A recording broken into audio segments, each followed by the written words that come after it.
नमस्कार, स्वागत है आप सभी का आज के खास कार्यक्रम खास मुलाकात में। आज हमारे साथ स्टूडियो में मौजूद हैं श्रीमान द्वारका प्रसाद जांगड़ जी। आप राजस्थान रोडवेज से सेवानिवृत्त हैं। साथ ही अभी फ़िलहाल जो अपने प्रदेश सभा राजस्थान है, जयपुर के, उसके कार्यालय मंत्री पद पर अपनी सेवाएँ दे रहे हैं। नमस्कार, स्वागत है आपका हमारे स्टूडियो में। धन्यवाद आपको बहुत-बहुत।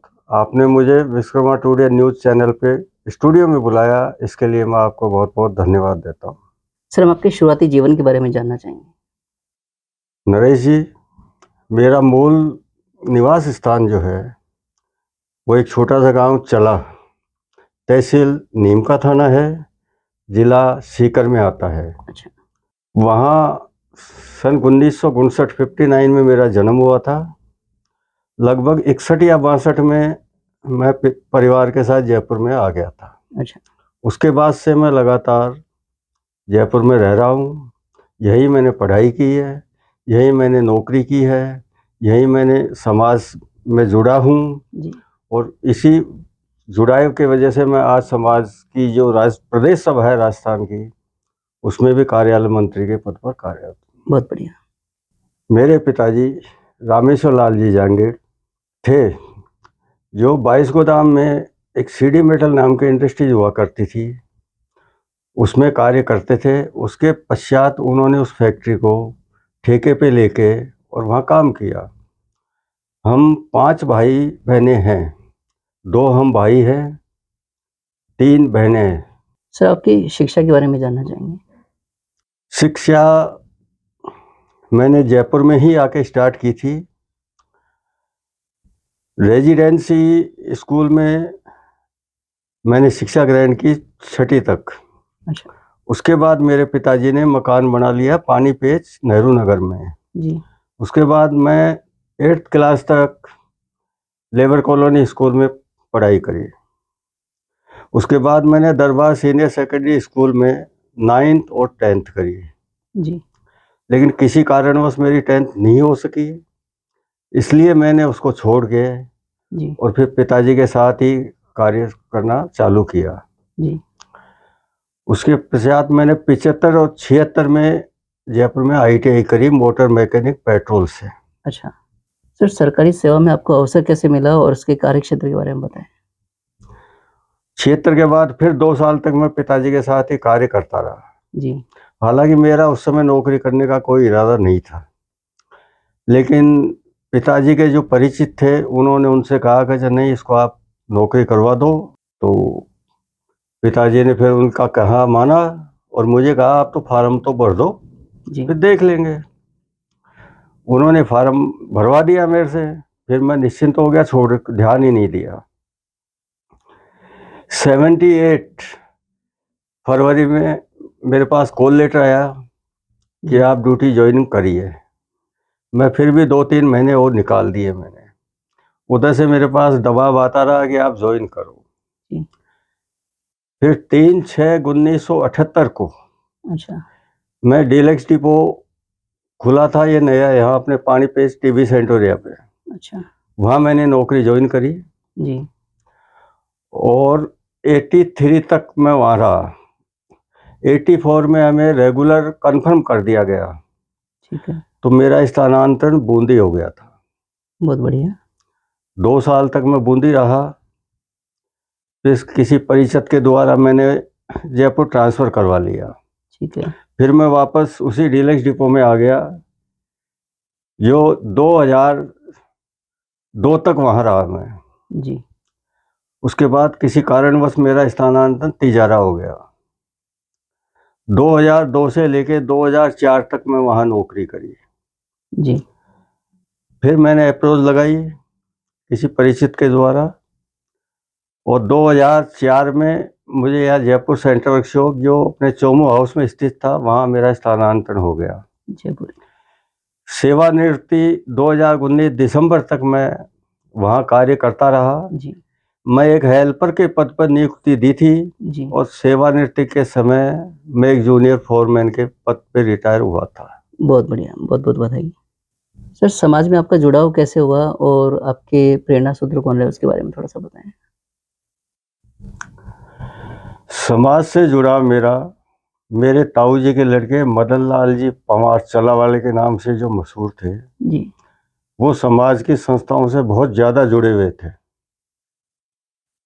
उन्होंने मुझे प्रेरित किया कि आप समाज के सदस्य बनो जी, और समाज में काम करो मेरे साथ। उसी दौरान मेरा परिचय किशन लाल जी पीलवाल, जो मेरे पिताजी के दोस्त हुआ करते थे, उनसे हुआ। जी, कुछ समय 2-4 महीने में ही मेरा उनका इतना मेल-जोल हो गया। वो भी एक समाज के अच्छे व्यक्ति थे, समाज में खूब पहचान थी उनकी। वो ज़्यादातर जिला सभा के चुनाव करवाया करते थे, जो मुझे अपने साथ लेकर वो चुनावों में जाने लगे, जिससे मुझे चुनाव करवाने का अनुभव हुआ। इसी दौरान मूलचंद जी विसायती वरिष्ठ समाज सेवी भी थे, जिन्होंने शास्त्री नगर जांगीड़ ब्राह्मण विकास समिति शास्त्री नगर के नाम से एक संस्था गठित की थी। मुझे उन्होंने उसमें जोड़ा, मुझे वहाँ कार्यकारिणी में लिया जी, और 2015 से लेकर आज तक मुझे उस समिति में महामंत्री के पद पर नियुक्ति मिली हुई है, बहुत बढ़िया। जिसका अभी 15 मार्च को चुनाव होना है। किशन लाल जी पीलवाल के साथ मैं काफ़ी लंबे समय तक जिला सभा में तहसील और शाखा सभाओं के चुनाव करवाता रहा। जी, इसी बीच मुझे कभी प्रदेश सभा में भी जिला सभाओं के चुनाव करवाने हेतु सुरेश जी पीलवाल, जो मुख्य चुनाव अधिकारी हुआ करते थे, उन्होंने भी साथ लेके भेजा। उसके पश्चात मुझे पिछले 8 साल में 2 कार्यकाल में मुझे संगठन मंत्री प्रदेश सभा राजस्थान में रखा गया। जी, अभी वर्तमान में जो प्रदेश अध्यक्ष हैं घनश्याम जी पंवार साहब, जी, इन्होंने जब कार्यभार ग्रहण किया तो इन्होंने मुझे बुलाया और मुझे कहा कि आप कार्यालय मंत्री के पद पर काम करो और समाज की सेवाएं दो। बिल्कुल। मैंने उनके आदेश का पालन किया और मैं आज भी निरंतर उस कार्य को बखूबी निभाता आ रहा हूँ। जी, समाज की सेवा भी कर रहा हूँ बिल्कुल, और जो संस्था है समाज की, उसकी देखभाल भी कर रहा हूँ। बहुत बढ़िया। सर, आपके कार्यकाल के बारे में बताएँ कि आपके कार्यकाल में कौन-कौन सी उपलब्धियाँ रही हैं? मेरे इस कार्यकाल में घनश्याम जी प्रदेश अध्यक्ष के कार्यकाल में जी, जो उपलब्धियां रही, हमने 2 प्रतिभा सम्मान समारोह किए। 15 अगस्त और 26 जनवरी को जो झंडारोहण का कार्यक्रम होता है, उसको बखूबी सफल किया। समाज बंधुओं को इकट्ठा किया वहाँ। एक कार्यक्रम बिरला ऑडिटोरियम में प्रेरणा से प्रयास जो सफल रहा, 2 सितंबर 2025 को जी, बिरला ऑडिटोरियम किया।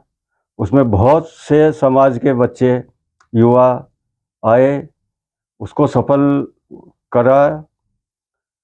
इसी तरह समाज के अन्य कार्य, होली मिलन समारोह है, दिवाली मिलन समारोह है, ये कार्य भी वह प्रदेश सभा में बखूबी की है।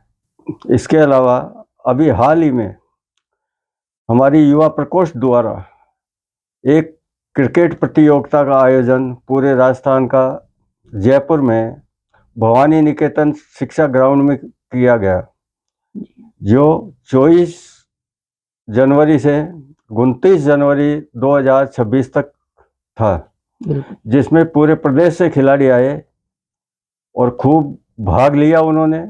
जो भी आयोजन बहुत सफल रहा।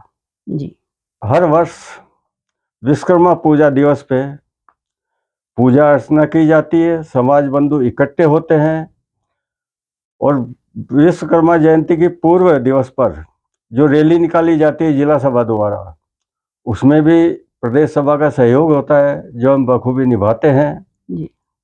सर, समाज के अलावा भी आप जनसेवा में अग्रणी हैं, आपका नाम आता है, तो उसके बारे में थोड़ा-सा बताएँ कि किन-किन संस्थाओं से आप जुड़े हुए हैं? मैं जब तक सर्विस में रहा, मुझे समय नहीं मिल पाता था, जी, क्योंकि मैं सुबह 7 बजे घर से निकलता था, शाम को 6 बजे आता था। इसलिए मैं अन्य संस्थाओं में जुड़ाव नहीं कर पाया। जी, लेकिन 2019 में सेवानिवृत्त होने के बाद जी 2020 से मैं एक टीम हुआ करती है हमारे वहाँ, टीम 39, जो एक समाज सेवा का कार्य करती है पूरी कॉलोनी में और पूरे उस एरिया में, सिविल लाइन क्षेत्र में। अच्छा हम उसमें भाग लेते हैं, कार्य करते हैं। समाज वहाँ रहने वालों की जो भी कोई समस्या होती है जी हम उनका समाधान करते हैं, मतलब करवाते हैं अधिकारियों द्वारा। जी उसके पश्चात हमने उस जो समिति थी उसका एक नया रूप किया।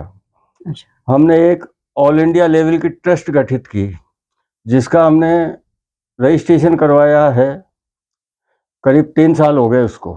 जी उसमें हम गरीब बच्चियों की शादियां करते हैं, अच्छा घर घर जाकर हम लोगों में सुंदरकांड और ये हनुमान चालीसा के पाठ करते हैं। जी पूरी उस एरिया में, क्षेत्र में, जो सिविल लाइन क्षेत्र है, शास्त्री नगर आता है, उसमें भी हम हर शनिवार और मंगलवार को ये काम करते हैं।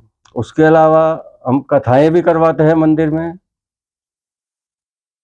ये सब हम वहाँ के रहने वालों के सहयोग से जी ये कार्य करवाते हैं। उसमें जो पैसा बचता है और समाज से जो वहाँ रहने वालों से और जो पैसा आता है, जी उससे हम गरीब बच्चियों की शादियों में भी पैसा लगाते हैं। बहुत बढ़िया इसी तरह हमारे वहाँ एक व्यापार मंडल है, पानी पेश रोड व्यापार मंडल। जी अब मैं उस कॉलोनी में सन 67 से रह रहा हूँ, इसलिए सबसे मेरा वहाँ परिचित ज़्यादा है। तो मुझे उन्होंने उस रोड लाइन की जो समिति उसमें जोड़ दिया और मुझे एक मुख्य सलाहकार के रूप में वहाँ कार्य कर रहा हूँ। बहुत बढ़िया। सर जब बात आती है समाज की, समाज के अलावा जन कल्याण की और सरकारी सेवा में भी आप रहे हैं, तो इन सब के बाद परिवार सबसे पहले होता है। तो परिवार के बारे में थोड़ा-सा बताएँ कि परिवार में आप कितना समय और कैसे दे पाते हैं और कैसे आप लोगों को इतना समय मिल पाता है कि समाज सेवा कर सकते हैं? तो इसके पीछे परिवार का एक विशेष रोल रहता है। थोड़ा-सा हम चाहेंगे परिवार के बारे में बताएँ? देखिए, परिवार के बारे में ऐसा है, मेरे पिताजी स्वर्गीय रामेश्वर लाल जी एक बहुत ही सादा और शुद्ध विचार के आदमी थे। उन्होंने मुझे कभी भी किसी भी कार्य के लिए, चाहे वो सामाजिक हो, चाहे वहाँ एरिया का हो, चाहे परिवार का हो, उसके लिए कभी मुझे मना नहीं किया कि आप ये कार्य मत करो। जी, हमारे माताजी भी इसी तरह थी। पूरी कॉलोनी में उनकी जान पहचान बहुत तगड़ी थी, लेकिन उन्होंने भी नहीं किया। ना मेरी मिसेज ने मुझे कभी ये कहा, धर्म पत्नी ने, कि आप सुबह निकल जाते हो, शाम को आते हो, घर की तरफ क्यों टाइम देते हो, क्यों नहीं देते। जी, लेकिन उन्होंने भी मुझे यही कहा कि ठीक है, आप समाज का भी काम करो, इसके साथ साथ घर का भी काम करो, जी, जिसके लिए मैं समय निकालता हूँ। दिन में निकालूँ, शाम को निकालूँ, सुबह निकालूँ, लेकिन परिवार का हर कार्य मैं समय पे करता हूँ। बहुत बढ़िया। मेरा विवाह शादी सन 79 में मोहनलाल जी जांगीड़ भादवा वालों की पुत्री श्रीमती देवकी देवी के साथ 28 फरवरी 2079 को हुई। मोहनलाल जी मूल रूप से भादवा के रहने वाले हैं और जब मेरी शादी हुई वो यहाँ 22 गोदाम नंदपुरी कॉलोनी में रहते हैं। मेरी मिसेज एक शांत और सरल स्वभाव की है, जो मुझे सामाजिक कार्य में पूरा सहयोग करती है। मेरे एक बच्चा, 2 बच्ची, 3 पुत्र पुत्रियां हैं। मेरी बड़ी पुत्री जोटवाड़ा में महेंद्र कुमार जी के पुत्र विनय कुमार के साथ 2001 में शादी हुई थी। जी, मेरे पुत्र रितेश शर्मा की शादी 2009 में जोटवाड़ा में ही गोपाल जी शर्मा टोडी के रहने वाले हैं, उनकी पुत्री के साथ हुई। मेरी सबसे छोटी बच्ची श्वेता शर्मा, जिसकी शादी 2005 में जोटवाड़ा में ही सीएम उबाना साहब के लड़के दिनेश कुमार जी के साथ हुई है। मेरे दो पोते हैं, एक भव्यम जांगीड़ जो अभी 10th का एग्ज़ाम दे रहा है, जी, दूसरा वेदांश जांगीड़ जो अभी 4th का एग्ज़ाम देगा। बहुत बढ़िया, ये मेरा परिवार है। बहुत बढ़िया सर। समाज बंधुओं के नाम आप क्या संदेश देना चाहेंगे? मैं समाज बंधुओं के नाम ये संदेश देना चाहता हूँ, वर्तमान में देखा जा रहा है कि चुनाव होते हैं, चुनाव में दो गुट हो जाते हैं। जो अध्यक्ष बनता है, अपनी कार्यकारिणी बनाता है, वो जो कार्य करता है वो दूसरा गुट उसमें किसी भी तरह की कमियां निकालता है जो मीडिया के द्वारा दी जाती है। इसलिए मेरा समाज बंधुओं से निवेदन है कि जो भी अगर किसी को किसी के कार्य से दिक्कत है या उस कार्य में कोई कमी है तो आप उससे व्यक्तिगत जाके मिलें, उसको कहें कि आप जो ये कार्य कर रहे हैं इसमें ये कमी है या ये कार्य इस तरीके से नहीं, इस तरीके से आपको करना चाहिए।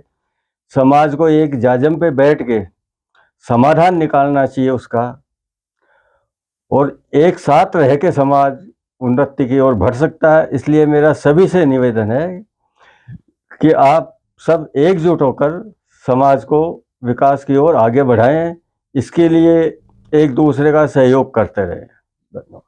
बहुत बढ़िया। सर एक छोटा-सा संदेश हम युवाओं के नाम पे चाहते हैं कि आज के युवाओं के बारे में आप क्या कहना चाहेंगे? देखो, युवाओं के नाम संदेश ये है कि आजकल हम देख रहे हैं कि हमारे जवान बच्चे और बच्चियां कई गलत राह पे चल जाते हैं। परिवार में बुजुर्ग हैं उनका कहना नहीं मानते, या समाज में जो बुजुर्ग हैं उनका नहीं मानते। इसलिए मेरा युवाओं से ये निवेदन है कि आप समाज से जुड़िए, समाज के जो बुजुर्ग हैं उनसे परामर्श कीजिए, उनकी बातों पे गौर कीजिए, वो जो बताते हैं उस पे आप चलिए। और जो समाज की संस्था है युवा प्रकोष्ठ, उससे आप जुड़िए, उसके साथ जुड़कर आप समाज की सेवा भी कर सकते हैं, समाज के युवाओं को भी सही राह दिखा सकते हैं। ऐसा मेरा आपसे निवेदन है कि आप समाज के संस्थाओं में कार्य करके जुड़े। बहुत बढ़िया। बंधुओं, आज हमने समाज हित में काफ़ी अहम बातें जानी, जिनके लिए आपका बहुत-बहुत धन्यवाद। धन्यवाद नरेश जी आपका। मिलते हैं अगले सप्ताह किसी नए हादसे के साथ, तब तक आप देखते रहें विश्वकर्मा टुडे न्यूज़।